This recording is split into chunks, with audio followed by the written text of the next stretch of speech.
Good morning, good afternoon, and good evening, ladies and gentlemen, wherever you are on this planet, especially to all the patriots in Britannia. We have some breaking news for you guys this morning, and also we've got so much to cover throughout the day. The Tory government is in chaos. At the same time, the Labour Party have said, hold my beer, we are more chaotic. We've got so many stories throughout the day. But first, we're going to talk about what's going on inside the cabinet. Ben Wallace, Defence Secretary, has now officially resigned. And now we know part of the reasons was because of the whole NATO job thing that didn't go too well. But Rishi Sunak has decided to take this opportunity to give jobs to his friends and allies. Yeah, it's absolutely normal behavior. But so in this video, we're going to give you guys all the updates on obviously Ben Wallace resigning, who's going to be replacing him or who has replaced him, and of course, who's going to be replacing the person replacing Ben Wallace, and of course, the resignation letter as well as the response from Downing Street. All right, Ben Wallace, who was primarily an ally to Boris Johnson, and he was one of the last few left. He has now been pushed out by this Prime Minister, Rishi Sunak. He tried to get this NATO job, didn't go too well. So he already gave us a bit of a heads up that he wants to leave government. Guess who has replaced him? Grant Shapps. Grant Shapps is now our new Defence Secretary without any experience in defence industry. In the middle of chaos in Ukraine and Russia, we're going to have this man in charge of our defense of the country, of our kingdom. So everybody calm down. This is absolutely normal. Rishi Sunak decided to give the job to Grant Shapps because Grant Shapps is a close ally to the Prime Minister. Grant Shapps is very, let's just say he's very slick and professional when it comes to his maneuvers in politics, British politics. He keeps jumping ships, and he is always ready to back the next leader and the next Prime Minister. One minute he was in love with David Cameron, the next minute he said, wow, Theresa May is the best thing that's ever happened to the country. And then he was like, Boris Johnson, I'll make you party leader, don't worry, I'm on your side. And now he's doing the same thing with Rishi Sunak. And it's very different to having a loyal cabinet member. This is completely different. So Grant Shapps is now somehow Defence Secretary with no experience. But his job was net zero. Well, his job was at two portfolios: energy security and net zero, which makes no sense. It's an oxymoron. But his job was those two. Who is now going to be doing Grant Shapps' job, you might ask? Well, a complete nobody. Claire Coutinho.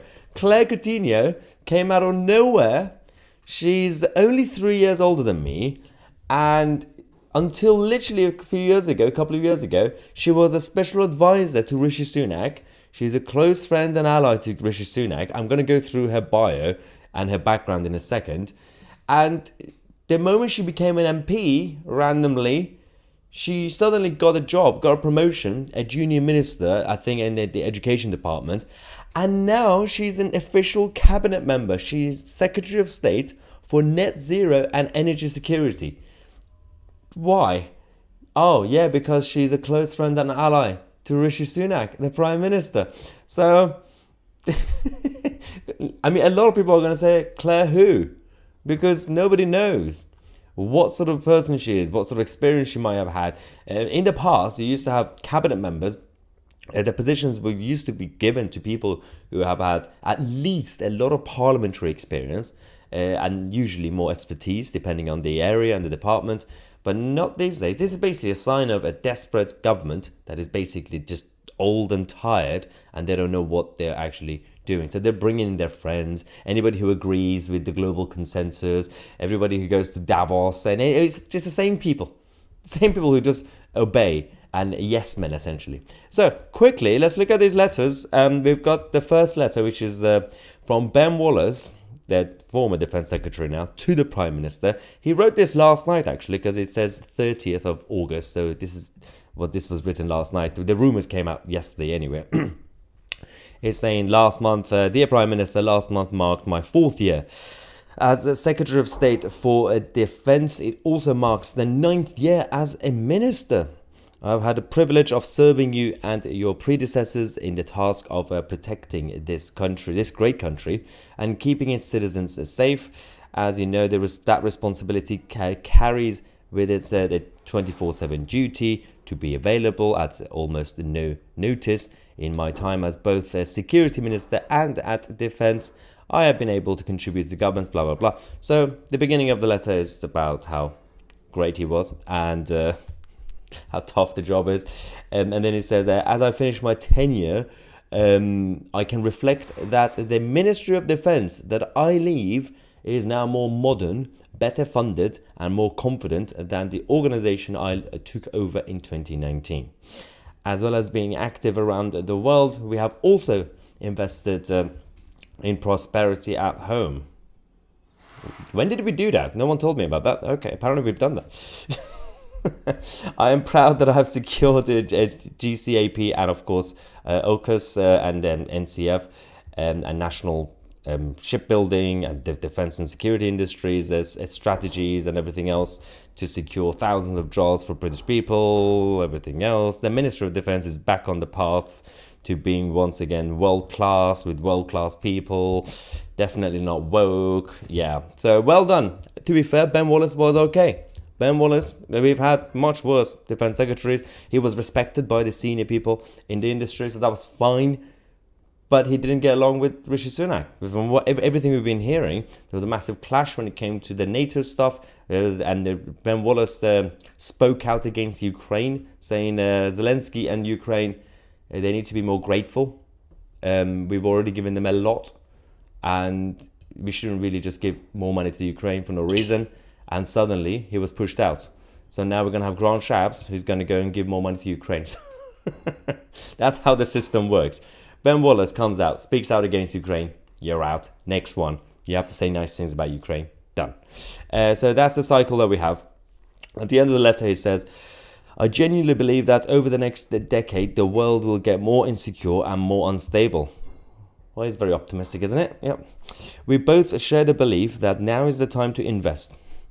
Ever since I joined the army, I have dedicated myself to serving my country. That dedication, however, comes at a personal toll to me and my family.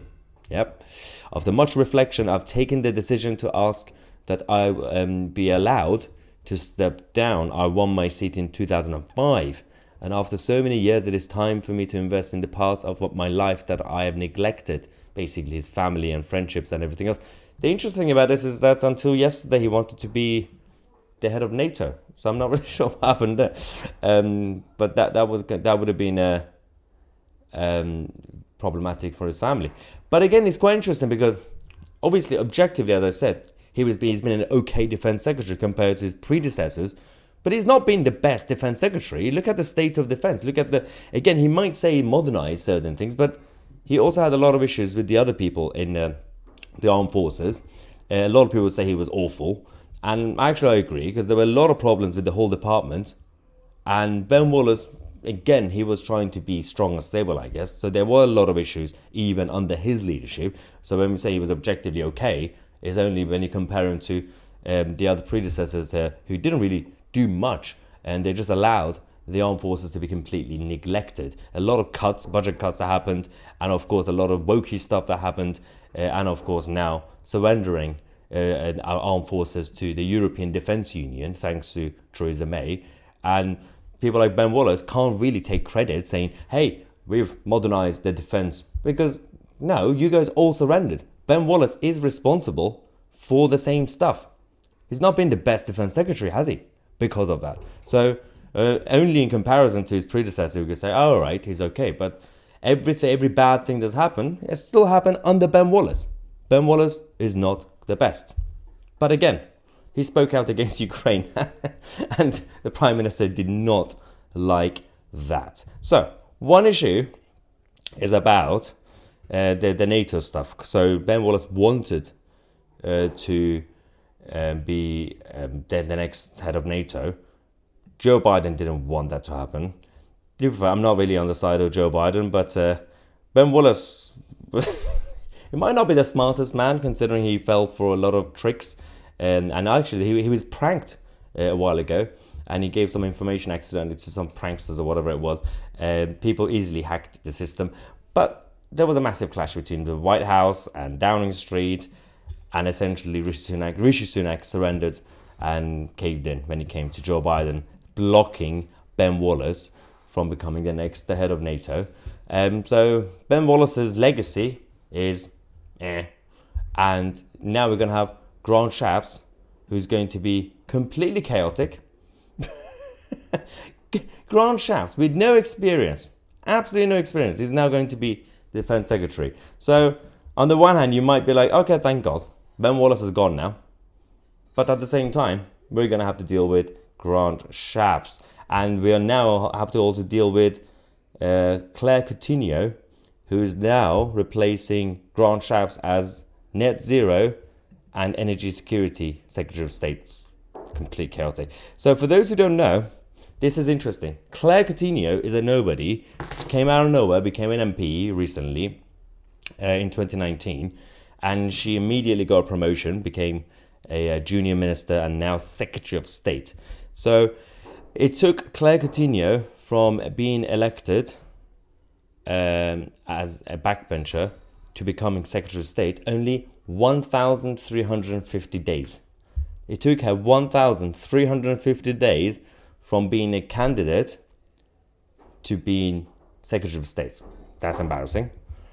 But Rishi Sunak, when he was elected, I believe in 2015, it took Rishi Sunak 1,833 days from being a backbench MP to being a minister. So, actually, and before that, we used to say Rishi Sunak, the rise of Rishi Sunak was very quick. Does he actually know anything? Claire Coutinho, it took her 1,350 days. So, for those who don't know, Claire Coutinho, her parents emigrated from India in the late 1970s. They were Christian, so they couldn't stay in India. There were a lot of issues there. She actually went to a private school in Dulwich. And she also worked for the Centre for Social Justice for a little bit under Ian Duncan Smith. And she's had a lot of political jobs and think tank jobs and everything else.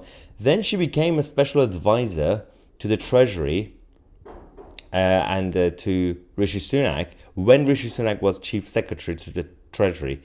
This is around, about 2018, I think 2018, 2019.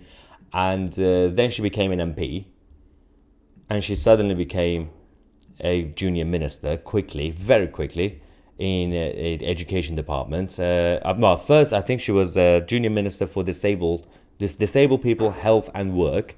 And then she became junior minister for children, families and well-being in the education department for about a year, less than a year. And now she's Secretary of State for Net Zero and Energy Security. This government is just completely shambolic right now. Everything is embarrassing. So we have a terrible outgoing Defense Secretary in Ben Wallace with his track record. Then we're going to have a new terrible Defense Secretary in Grant Shapps, just because Ben Wallace spoke out against Zelensky and he wanted to be the next head of NATO, and Rishi Sunak pushed him out. So Rishi Sunak is now filling the cabinet by just giving the jobs to his friends. First Grant Shapps, now Claire Coutinho, who's also basically a close friend and ally to Rishi Sunak. And we expect merit from these people? Meritocracy? Really? No.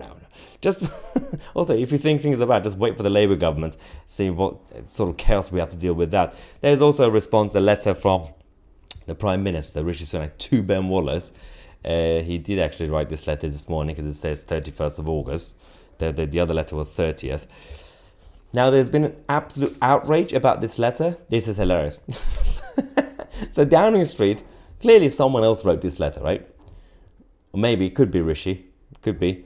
Look at the third line in that sentence. It says, your determination to get Kiev weaponry, blah, blah, blah, before Russia, right?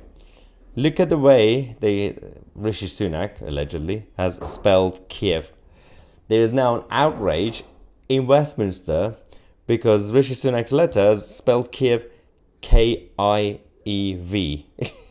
instead of Kiev. They spelled it Kiev instead of Kiev. This is a level of chaos we're dealing with. They're saying, well, no, this letter is redundant. They don't know how to spell Kiev. Oh my, there are important issues to deal with. I don't really care. This is not important problems. What's important is the state of the armed forces of the successive prime ministers, and now Ben Wallace, who was not really the best person, and now we're going to have Grant Shapps. Good luck with that. And now we're going to have Claire Coutinho be in charge of net zero. What does she know about anything? I mean, she has no experience. Grant Shapps has no experience in defence. And Ben Wallace is going to go hang out with his family. The same Ben Wallace that 2 minutes ago wanted to be the next head of NATO. Suddenly, he doesn't have time for frontline politics. Yeah, sure. No, this is a dying government. Everybody's just jumping from the ship. That's all what's happening. All right. Mike says, oh, the BBC fetish on how to say Kiev. I know. The obsession with how to spell Kiev. Oh, it's so embarrassing. JJ Sasser says, Ben Wallace has left because the EU have the running of our forces. That's the thing. I mean, thanks to Theresa May and people like Ben Wallace not really objecting, we already surrendered to the EU Defence Union. We've already signed treaties to give more of our powers, our defence powers, to the Europeans. What could possibly go wrong? Actually, that's the next comment. Paul says, what could possibly go wrong? That's a sign, guys. That's a sign. Right. What else do we have in the comment section? The BX01 says, the Labour Party and the Tories are not fit to run a bath. Absolutely agree. And what else do we have from you guys? Andrew, have you seen the Donald Trump video? I think it's video on the possibility of a new lockdown. Yes, we will talk about that later as well, because there are some signs about possible lockdowns and health measures in this country as well. It's all coming back, and apparently they're blaming. Guess what they're blaming it on? There's a new strain of the virus, and they're blaming it on the Barbie movie and Oppenheimer. They're saying too many people went to the cinema over the last few weeks to watch the Barbie movie and Oppenheimer. So there's now a new variant. You're going to have to wear a face nappy. This is shambolic. Absolutely shambolic. Yeah, it was always the English spelling Kiev when I went to school. Yeah, tell that to Downing Street. They're all having a meltdown because the Prime Minister doesn't know how to spell. He spelled it the old-fashioned way instead of the new way. Grant Shapps is another WEF member. Great. Out country has been taken over. But to be fair, I've been saying this for the past few weeks. It's no longer surprising or impressive when we point out that mainstream politicians are pro-Davos or pro-WEF. It will be more impressive if you point out one of them who's not. So it's not really us exposing them. Oh, I just discovered Grant Shapps is WEF. Of course, they're all WEF there. You have to be. This is the biggest think tank and lobby group in the world, the most influential, and they're literally infiltrated everywhere. And they have a nice gravy train. Of course, they're going to go. Grant Shapps but the problem we have with him, bit bigger than just going to Davos, is the fact that he hangs out with Bill Gates. He gives more access to Bill Gates than British voters. This is the bigger problem. He keeps hanging out with Bill Gates because, oh, look at me and my friend Bill. We're hanging. Why are you giving Bill Gates, a random foreigner, so much access to our British government, Grant Shapps? This is the bigger problem. Now, of course, they're all supporters of the Davos conference and WEF. This is not really that surprising. But we have to find the details of the maneuvers that they make and expose that. Because, as I said, it will be more impressive if we start pointing out at politicians, mainstream politicians, who are not going to go to Davos. Because by nature, they're all part of the same global consensus. All governments. So, from China to Canada, that's the current situation we're dealing with. What else do you guys have for us? Laurie says these people have no experience, only WEF bosses. Sadly, to be fair, the WEF bosses also don't really have any experience with real life anyway. A bunch of out of touch idiots who just sit in a room, come up with random abstract ideas and say, yeah, it's probably a good idea to create a 50-minute neighborhood and restrict people's freedom to drive around their own area. It's so embarrassing. What else do we have?